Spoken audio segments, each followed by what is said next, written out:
కానీ ఒక పాలసీ పెట్టాడు. ప్రతి ఒక్క మంత్రి, ప్రతి ఒక్క ఎమ్మెల్యే మనల్ని తిట్టాలి. మీరు చూస్తే వైసీపీలో బూతు రత్న అయితే ఎమ్మెల్యే టికెట్, బూత్ సామ్రాట్ అయితే వాడికి మంత్రి పదవి. ముందు నన్ను తిట్టాలి, పవన్ కళ్యాణ్ తిట్టాలి, లోకేష్ తిట్టాలి, అప్పుడే వీళ్ళకి మంత్రి పదవులు, అప్పుడే ఎమ్మెల్యే సీట్లు, అప్పుడే ఎంపీ సీట్లు. ఇది ఎక్కడ సౌభాగ్యం అని అడుగుతున్నా. డయాఫామ్ వాల్ అంటే తెలియని వ్యక్తి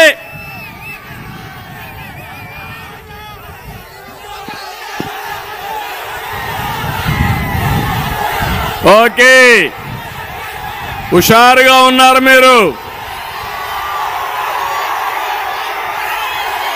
డయాఫామ్ వాల్ అంటే తెలియని వ్యక్తి ఇరిగేషన్ శాఖ మంత్రి, పెట్టుబడులంటే కోడిగుడ్డు అనే వ్యక్తి ఐటీ మంత్రి, ధాన్యానికి సంచులు ఇవ్వలేని మంత్రి పౌర సరఫరాల మంత్రి,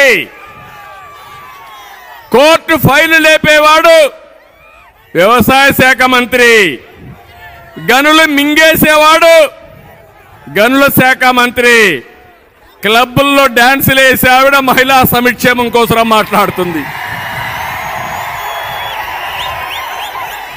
ఏ తమ్ముళ్ళు అర్థమైందా మీకు ఇప్పటికైనా వీళ్ళ యొక్క వేషాలు? వీళ్ళ పెట్టుకొని మనం అంతా కూడా రాజకీయం చేయాల్సి వస్తా ఉంది. నేను గాని పవన్ కళ్యాణ్ గాని వేదిక పైన నాయకులు గాని మీ మీద గాని దాడులు చేశారా లేదా అని మిమ్మల్ని అడుగుతున్నా. ఏంటి దౌర్భాగ్యం అని మిమ్మల్ని అడుగుతున్నా.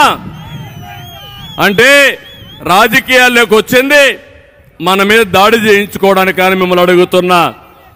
ఇలాంటి వ్యక్తుల్ని ఏం చేయాలనో ఆలోచించాల్సిన బాధ్యత మీ అందరి పైన ఉంది.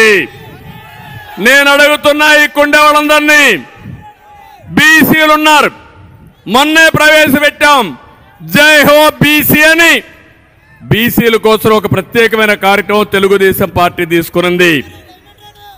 నేను మీకు అందరికీ హామీ ఇస్తున్నా, తెలుగుదేశానికి వెన్నెముక బీసీలు.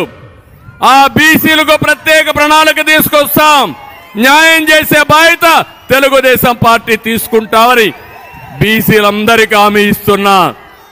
రెండోది ఎస్సీలు ఉన్నారు, ఎస్సీలకు కూడా అన్యాయం జరిగింది. ఈ ప్రభుత్వం ద్రోహం చేశారు. కడాన తమ్ముళ్ళు మీరు చూస్తే ఒక డ్రైవర్ ఎస్సీని చంపేసి డోర్ డెలివరీ చేసిన ప్రభుత్వం ఈ వైఎస్ఆర్ కాంగ్రెస్ పార్టీ అని చెప్పి కూడా నేను మీకు తెలియజేస్తున్నా. ఎస్టీలకు అన్యాయం జరిగింది, మైనారిటీలకు అన్యాయం జరిగింది. అందరికీ అన్యాయం చేసి సామాజిక న్యాయం కోసం యాత్ర చేస్తున్నామని వేషాలేసే ముఖ్యమంత్రి నేను ప్రపంచంలో ఎప్పుడు చూడలా. మళ్ళా సామాజిక న్యాయం చేసే party Telugu Desam party, Janasena party మీకు న్యాయం చేస్తామని చెప్పి కూడా నేను మీకు తెలియజేస్తున్నా.